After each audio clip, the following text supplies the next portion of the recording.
Good afternoon.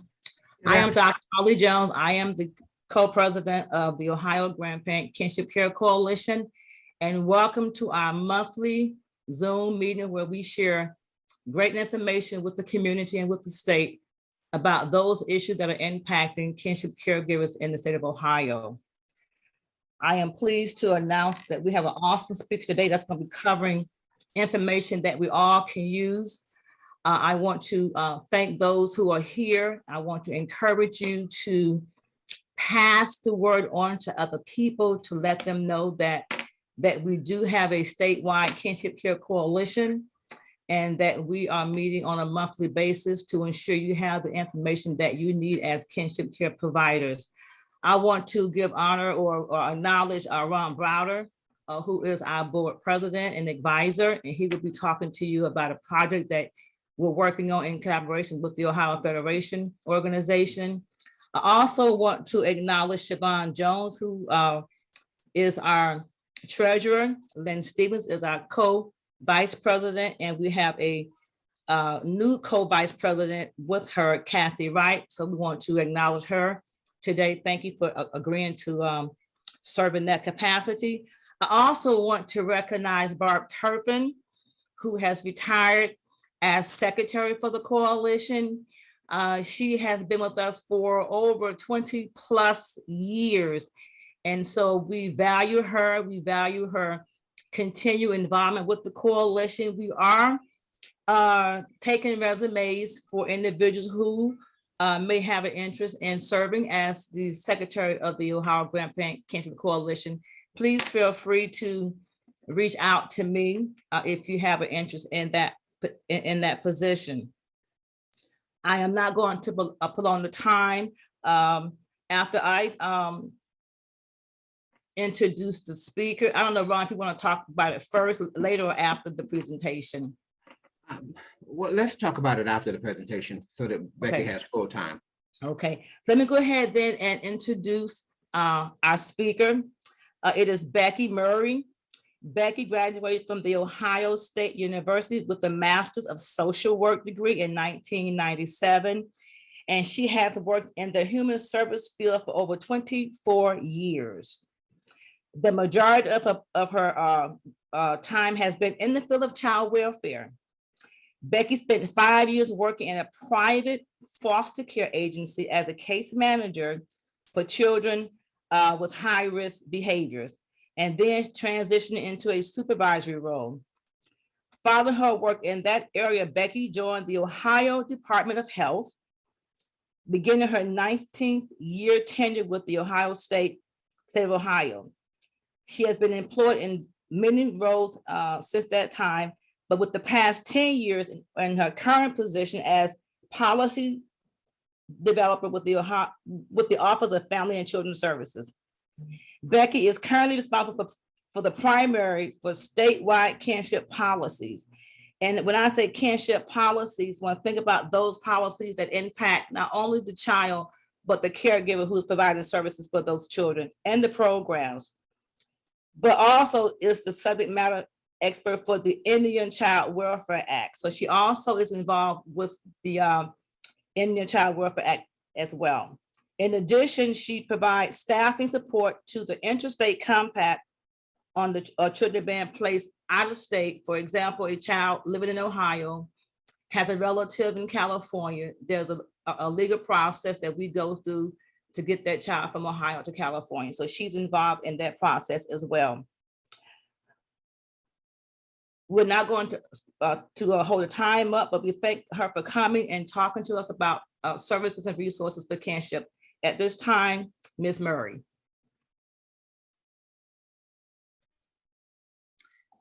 Okay, thank you so much for inviting me to talk today. I'm going to share my screen. I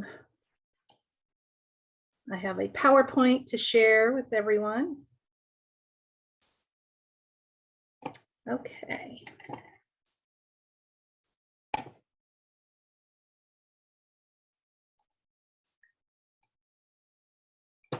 All right. Is my screen showing okay? Yes, it is. It's good. Okay, great. Thank you. So thanks again for having me. I'm happy to be able to share information about some statewide programs that we have in place to support kinship caregivers. So primarily we have 2 financial support programs that are administered across the state of Ohio. So those are the programs I'm going to be sharing with you today. Excuse me, I'm fighting a little cold or something too, so I might have to clear my throat on occasion, so I apologize for that. But I'm going to begin with the Kinship Permanency Incentive Program because that one has been around for quite a while. It was established back in 2006, and we have, when it was established in law, we went ahead and put it into rule. And that rule is Ohio Administrative Code 5101 2-40-04. It was originally established as a means to provide some support to kinship caregivers who were making a decision to provide a permanent commitment to a kinship child. It is it's not long-term support, and it's, you know, it's limited by funding, but you know, it does hopefully help to defray some of the cost of having accepted a long-term commitment to a kinship child. Just to give an overview of the kinship caregiver definition, this is in Ohio Revised Code 5101.85. Kinship caregivers are all of these folks. They are 18 years of age or older and caring for a child in place of the child's parents. They are individuals related by blood or adoption to the child, step parents and step siblings of the child, spouses and former spouses of individuals named above. And also a more recent addition to this definition in Ohio Revised Code is that it includes any non-relative adult that has a familiar and long-standing relationship or bond with a child or the family, which relationship or bond will ensure the child's social ties. So hopefully this definition is a pretty exhaustive list of people who would step up to provide permanent commitment to children, you know, rather than see them go into foster care. So the Kinship Permanency Incentive Program, KPIP, it provides eligible kinship caregivers with potentially 8 incentive payments that they can obtain on a 6-month interval. So an initial payment, they would receive an initial payment when they first apply. Currently, that payment is $525 per kinship child. Then after that, as they reapply, which they would be required to do on a 6-month basis. So every 6 months they can reapply. And then the ongoing payment is $300 per kinship child. Now, this is only one payment per 6 months, just to be clear. This is not an ongoing monthly payment. So potentially they can receive the $525 initially, and then up to 7 more payments at $300 each. We do evaluate these payment amounts on a fiscal year, so it's subject to change based on the state budget. These amounts have been pretty steady for as long as I've been in this position. So they started out, when we initially started the program, they were much higher. I think that budget constraints caused them to be reduced at some point, but this has been a steady amount for quite some time now.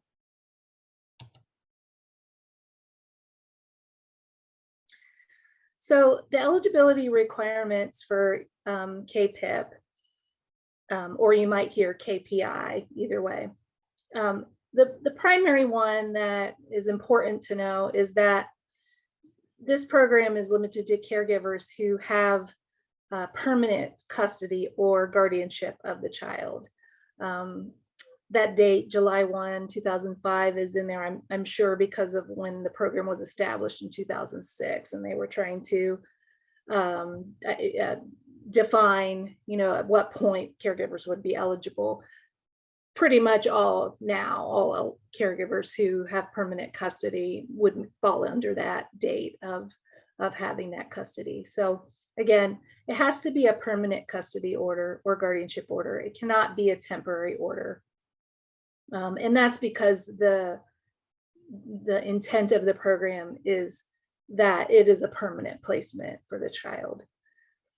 I get questions often about the custody orders because some read a little bit differently than others.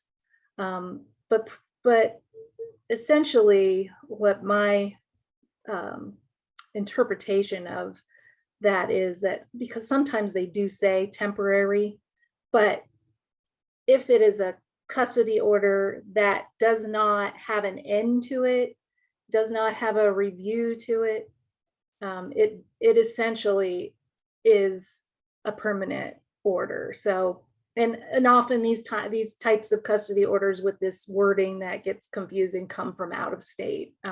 So kids who live out of state with a or who were provided, let me say this, kids who were whose guardians were given custody and the child was out of state, so another state awarded the custody of the child to the caregiver. Sometimes those court orders read a little bit funny and they need a little interpretation. So that's generally how I provide technical assistance for those, is if it appears to be a permanent arrangement per the court order, then it meets that eligibility requirement. Also, obviously, the child resides with the kinship caregiver. And this requirement comes into play sometimes when there's like a joint custody situation. So generally, if there's a joint custody in place between a kinship caregiver and a parent, but the child essentially resides with the kinship caregiver, that would be something that I would interpret as meeting that eligibility requirement. Obviously, the kinship caregiver needs to reside in Ohio, as these are Ohio funds. The kinship caregiver's gross income does not exceed 300% of the federal poverty guidelines. So we do have that income requirement that needs to be met here. And then the income eligibility guidelines, they are updated every year to coincide or to reflect the federal poverty guidelines that are updated every year as well. And then finally, the last eligibility requirement is that the child's placement in the home has been assessed and approved by the Public Children's Services Agency. This is kind of a little bit of a formal process in the sense that the caregiver needs to apply through the Children's Service Agency, even if there is no Children's Services Agency involvement. So even if it's a private custody arrangement, to access these funds, the caregiver needs to go to the Public Children's Service Agency, and they need to do an assessment on the home, basically looking for safety, any safety concerns, and just assessing that this, that this is an appropriate placement for the child. That rule that we use to do that home assessment is Ohio Administrative Code Rule 5101-2-42-18. This also needs to be done even if the court has already approved. So even if the court approves the placement, this home assessment needs to be completed and approved by the Children's Services Agency. So some general information about the Kinship Permanency Incentive Program. Again, the Kinship caregiver needs to submit the application to the Children's Services Agency for each payment. It's a re-application every time. They can apply at no sooner than 6-month intervals. The home assessment requirement is specific to each child. So if it's a sibling group, the agency needs to do a home assessment for each child. They can do the home assessment for all of them at the same time. They're basically replicating some information, but there is a little piece of the home assessment that just considers the child's specific needs and age and how that fits into that home. So potentially there could be one where a situation where siblings, you know, they were approved for 3 siblings, but not a 4th. But I haven't seen that happen, but you know, there would be that potential, and I would think that would be limited to any kind of scenarios where there's a safety concern. Okay, and so the maximum number of payments that a kinship caregiver can receive for a child is 8. There's no time limit. Originally, there was an apparent time limit because it was limited to 36 months. So that was one thing that originally there were only 6 payments. We were able to get that changed in Ohio law to 8 payments. There was a time limit of that every 6 months being 36 months and later 48 months. But what we found was that there was sometimes lags in folks reapplying and potentially some changes in custody that might interrupt eligibility for a caregiver. So we've eliminated those time frames so that it could take, you know, longer than 48 months for a kinship caregiver to obtain all 8 payments. And that was an effort to try to reduce that barrier to providing what we can, you know, within the constraints of our law. So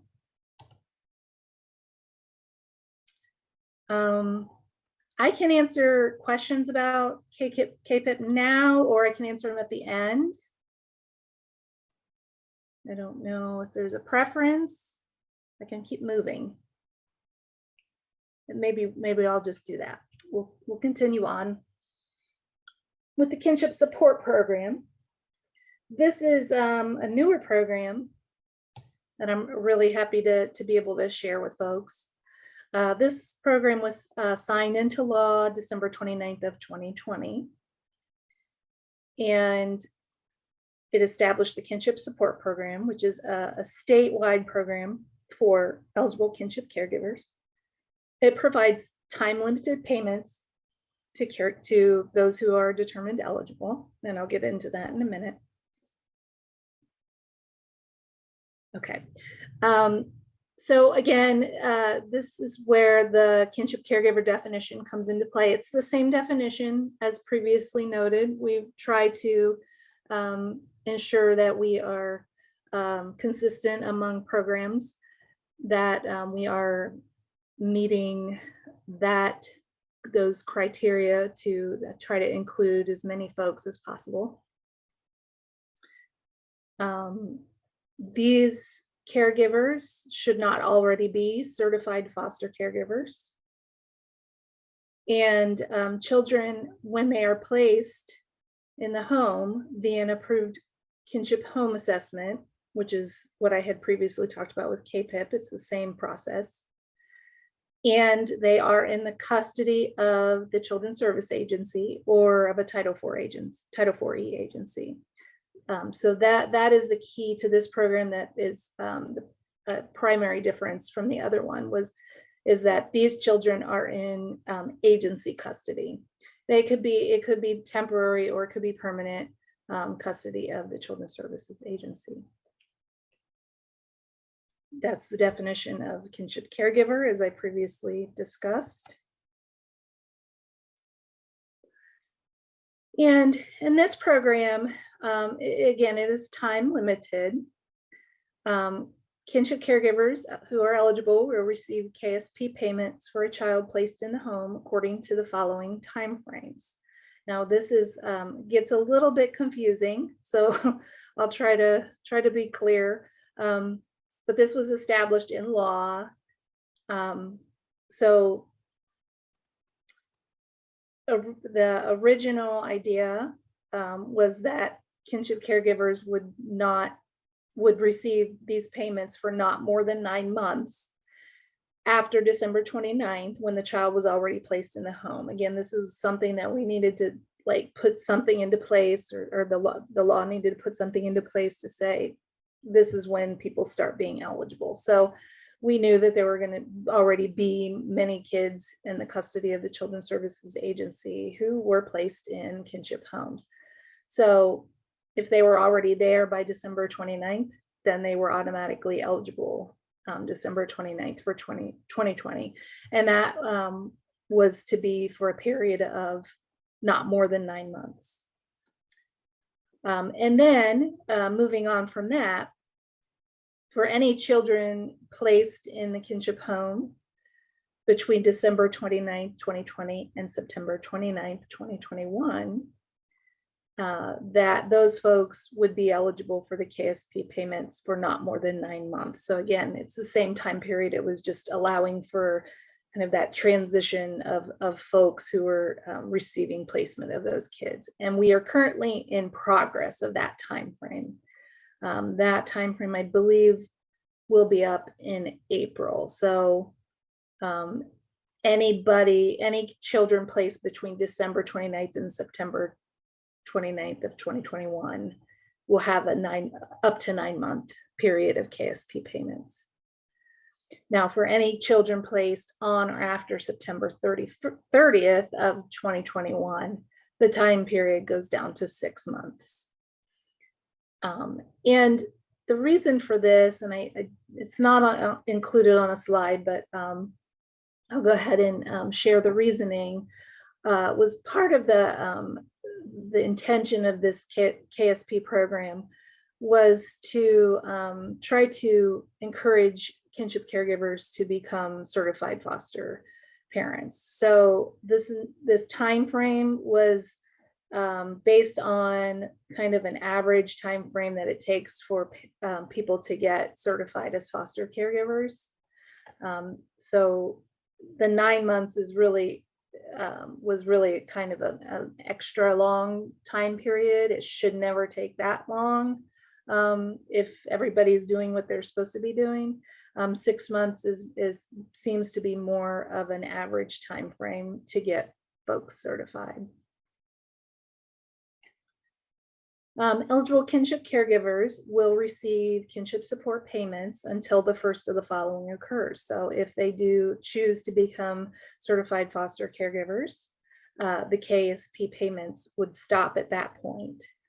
Then they would be getting foster care per diem payments. The next thing that would end the KSP is if the applicable time frame is exhausted. So if the 9 months or the 6 months is exhausted and the caregiver chooses to not get certified as a foster caregiver, the KSP payments would stop at that point.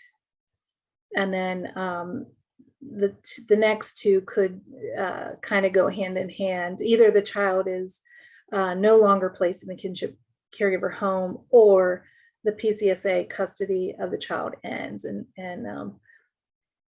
that could happen, before the time frame ends, obviously. And sometimes PCSA custody ends and the child remains with the kinship caregiver as a temporary custody to the caregiver or living arrangement that is made. So both of those scenarios would end the KSP payments.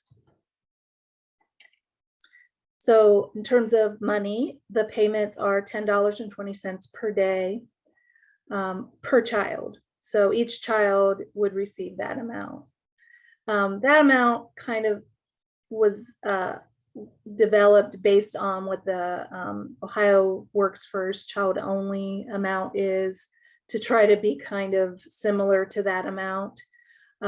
However, as most of you know, the child only funds for more than one child decreases for each child. So this program actually provides more. If there's more children in the home, it would be more than the child only Ohio Works First payment. Again, limited duration for payments. This is not intended to be a long-term financial support for families. It's kind of intended to try to get us from point A to point B. If they're not going, if the caregiver is not going to move on to be certified as a foster parent, then they could go back to the Ohio Works First program and apply for that. Most often would be eligible for those monies as well. The payment amounts are to be evaluated on an annual basis. To my knowledge, that has not happened yet for 2022. So I would assume that that will be coming in the short run here.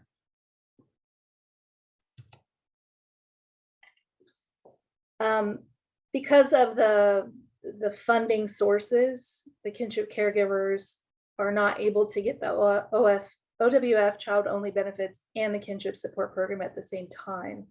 So when the KSP timeframe ends, again, the caregiver should go to the County Department of Job and Family Services and apply for the OWF child only benefits.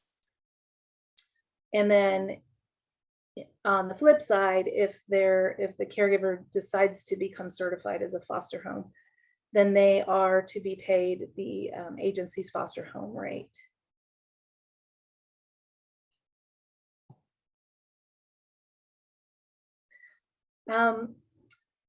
This being a new program, these are some guidelines that we have in place that I think are really a work in progress. So the agency that places the child into the Kinship Caregiver's home is supposed to, I mean, we've recently put in a rule that they're required to provide the caregiver with information about the Kinship Support program, just to make them aware, because this program acts pretty independently of the agency, the Children's Services Agency.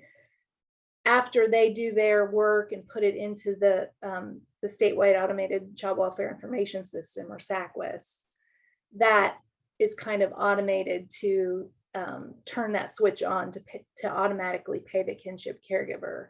So if the agency is not telling the caregiver about this program, it can come as a bit of a surprise, and maybe some confusion might entail over that. On the flip side, if they don't know about it and the Child Services Agency doesn't take care of what they need to do on their end in SACWIS, the payments don't start happening because it's automated. So if they know about it and they're expecting money and they don't get it, then they can follow up with the agency and make sure that whatever needs to happen is happening in order to get those payments, in order to get that payment switch flipped, I guess, to get those going. So another thing to know, again, there's no application process for this program. It's just an automatic payment. Again, in order for us to do it that way, we have to work in the constraints of our SACWIS system. So like I said, once these particular items like custody is identified in SACWIS and home assessment is identified in SACWIS, once those things are turned on, then the payments just automatically are made to Kinship Caregivers. And then kind of a more long-term area that we're focusing on is to encourage and support kinship caregivers to become foster caregivers.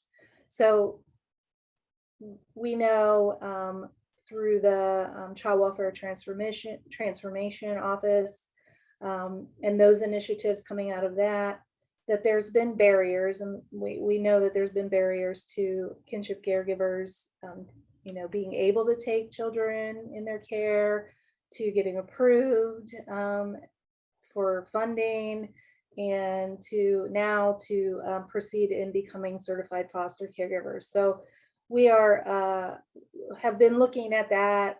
We do have it written into our rules now that there can be some waivers for some of those foster care certification requirements. So one of the big ones, I think, is the training requirements. So that in and of itself should reduce a lot of time and effort that it would take for kinship caregivers to become certified.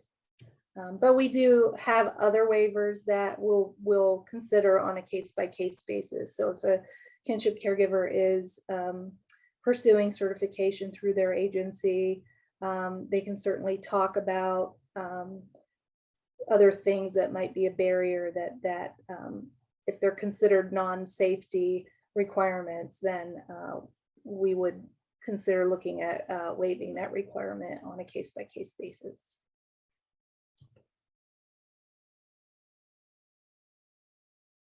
So those are the two main financial support programs we offer across the state.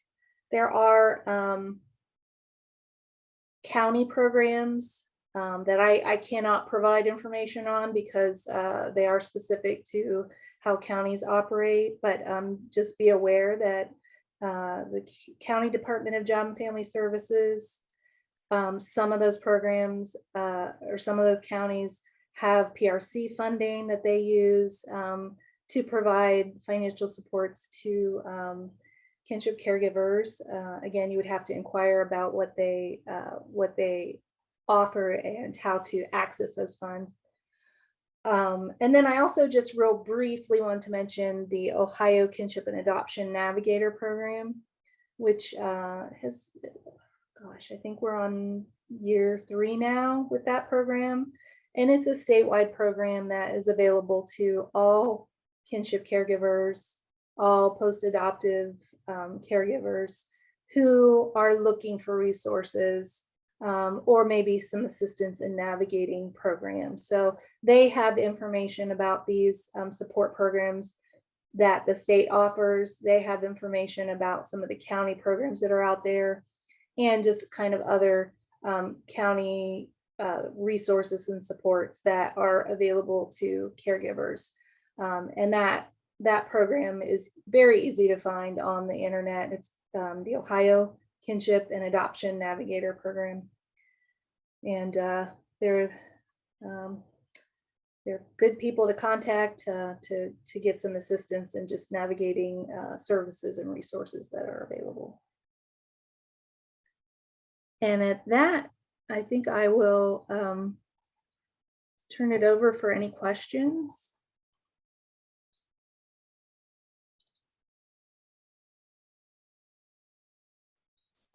Let me look in the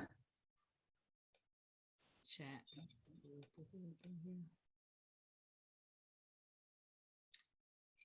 Well, there's a question that says, is there a difference between guardianship and permanent guardianship? I've not been made aware that my understanding is that guardianship is guardianship. I don't know that there's a temporary. I don't know if anybody else has seen anything different. I have not. But there's definitely the temporary custody versus permanent custody. Okay. I posted some links or a link to a legal document that is on the OGKC website, as well as other legal information on our website. And there's the website address there. But a lot of times people want to know the difference between guardianship and custody. And there is a slight difference in the legal responsibilities of a guardian and a custodian. So you may want to go to this brochure that the link is on there, or go to the website and look into that, because there are some slight differences between being a guardian and a legal custodian when it comes to the courts and awarding those two types of legal responsibility to families or non-relatives. Thanks, Barb. Are there any other questions from you regarding kinship issues, financial?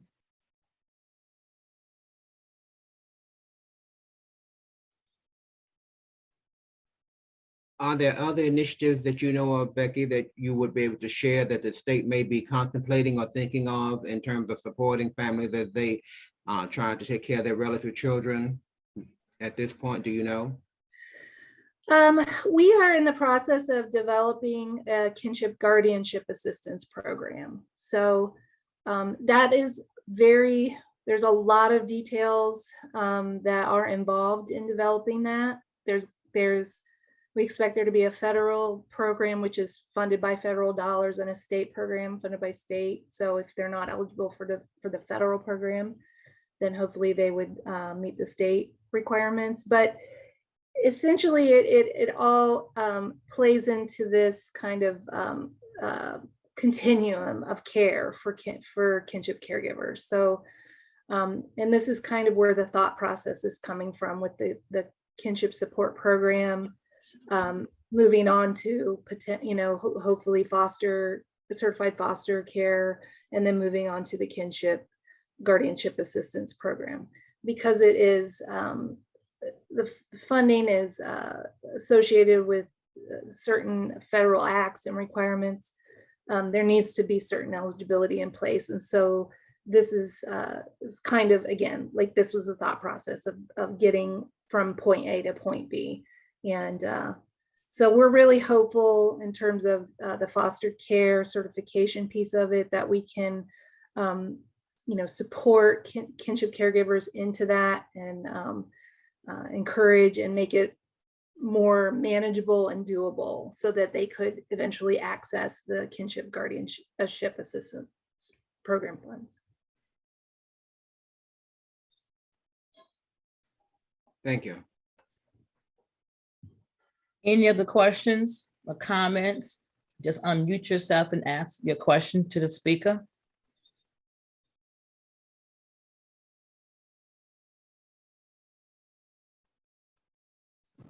Yes, I asked a question about the difference between permanent and regular guardianship. I lost my signal there for a few minutes and missed out what she said. So if you could repeat that, that would be great. So I am not aware of the legal differences, if there are any, for guardianship, whether it can be a temporary or permanent.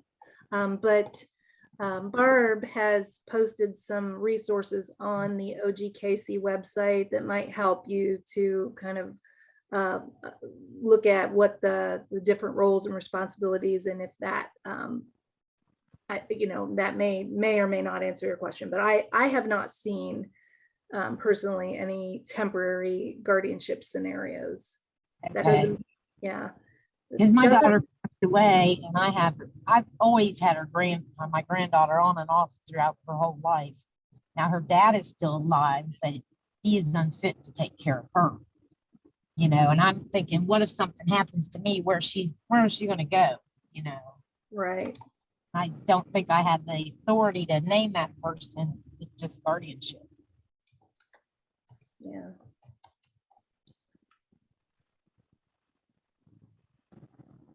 Any other? What you the situation you reference is an issue that has been faced and has been discussed from time to time, because, you know, as kinship caregivers, many of them are oftentimes older individuals, and so there should be some discussion, and usually agencies, and if the agency is not involved, then you know, if you could reach out to OGKC, we can help identify people who can help you do this. But families should engage in what we call family group decision making, and because what needs to happen is there needs to be some sort of a meeting among the family to make sure that when something like that does happen, that at least the desire and the will of the person who had custody or who had guardianship is recognized. If the court may not recognize it and may not do anything with it, but at least there would be some record of a conversation about who the child would go to, why the child would go to that particular individual. And so the court might take that in consideration. It doesn't mean that they would necessarily follow it, because the birth parents, I think, when death happens like that of a child who's in kinship, the birth parents are going to be consulted as well. So, but it is something that we have talked about, and it is an issue that we do hear families talk about from time to time. So we do thank you for bringing that up. Does it matter if they were married or not married?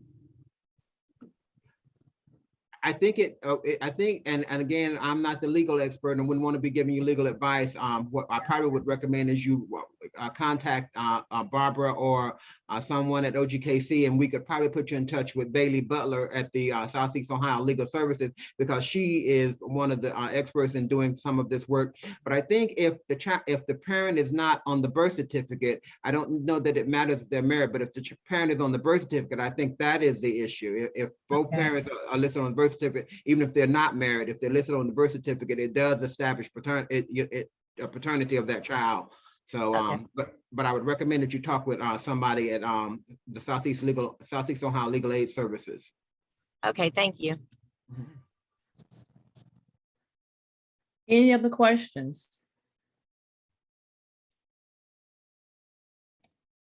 I have a question. I'm a little confused. Okay.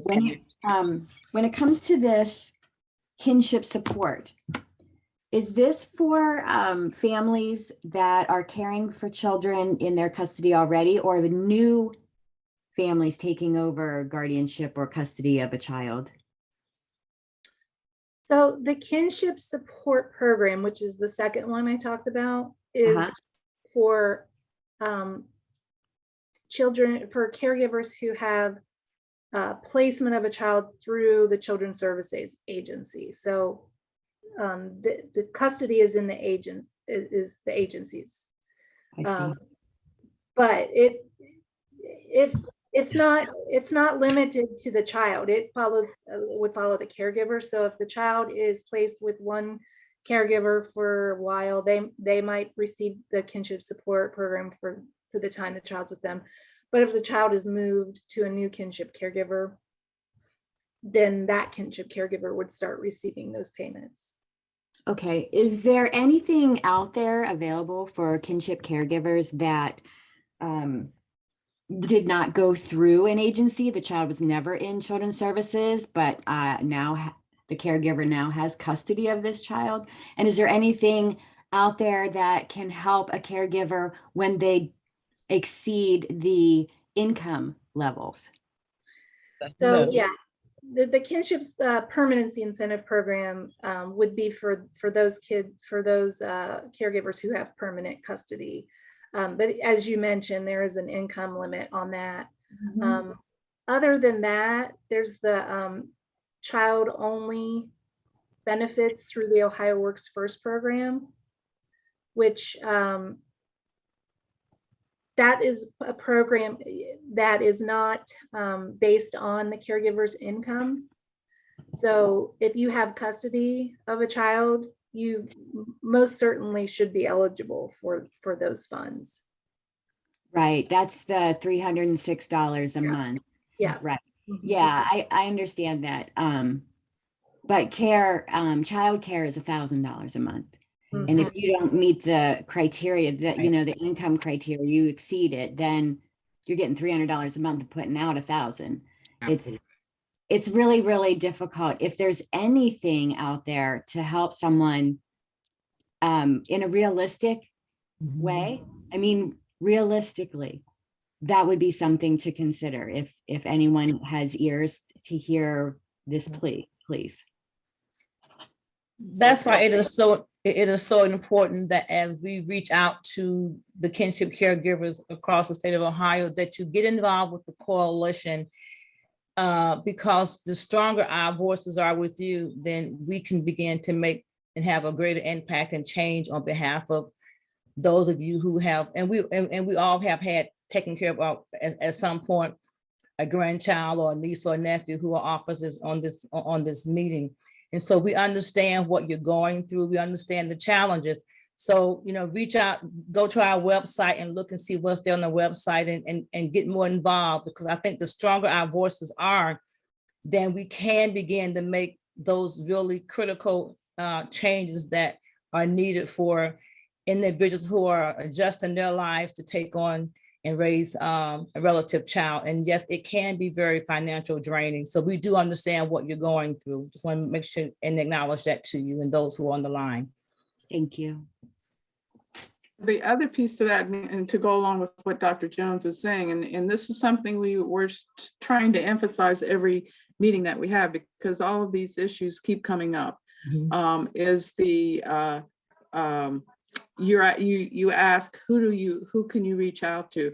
Well, the way some of these issues can be resolved or changed is to reach out to the legislators and your own representatives. The state representatives are the ones that need to hear your concern, and they need to hear it from the caregivers as well as any other advocacy organization. We're able to make these issues known to them, but when they start hearing from you as a voter in their district, then they're going to start listening. And the more they hear from voters in their districts about the same issues, then they're going to start listening and possibly thinking about doing something. So hopefully in a couple of months, we're going to do an advocacy 101 meeting to talk about how you do that. But on our website, again, there is information on how to contact your legislators, state as well as federal.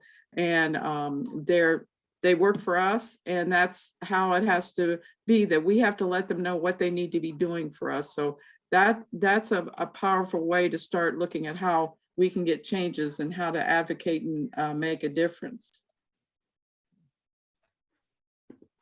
Part of the additional challenge, and I know Ms. Kotowitz, I'm hoping I'm saying your name correctly. I've noticed that you've been on a number of our calls, and I know you brought this up before, is the fact that in kinship care, there are two populations of kinship. There are those children who are in the custody or who have been in the custody of an agency and the resources that are directed toward them. And then there's that much, much, much larger number of children who are with relatives who are not involved with a system and don't want to be involved with a system and are reluctant to be pushed into a system to get help. And so we do recognize that. And so, to the extent possible, I think what Barbara recommends in terms of, sharing your story with your legislators and your policymakers, that is important. But the individual voice is critical because the individual story is unique. Your story is going to be unique to you. But then that collective voice coming together in that collective arena where then you go and go as a collective group to make your voices known is going to be critical as well. So as you all are watching for the webinars that are coming up this year, OGKC has put forward some really strong webinars this year on some topics around advocacy and some of the issues that families are facing. And I will share that, one of the things that's going to happen this year is there's going to be a pretty large effort, a large effort, a national effort that's going to be put forward to really try and educate not only our state legislators around the country, but our national federal legislators around the issues that our families face who are not in the system, who still need to be helped. And those children deserve to have some support as well as those children who are identified and already in the system. So we do hear you, Ms. Kotowitz, and we are working on it. Are there any other questions? Want to encourage you to check out our website on a monthly basis. We have these monthly informational meetings on a monthly basis. around the same time. At this time, I'm going to turn it over to Ron Browder, who is going to talk about a special initiative that his federation organization is working on, and then the coalition is going to also be working with him on that. So at this time, I'm going to turn it back over to Ron. Thank you, Dr. Jones. The Ohio Federation, in partnership with the Northeast Ohio Black Health Coalition, with the Ohio Grandparent Kinship Care Coalition, and the Southeast Ohio Legal Aid Services, is engaged in a partnership around oral health and the unmet needs of children in kinship care.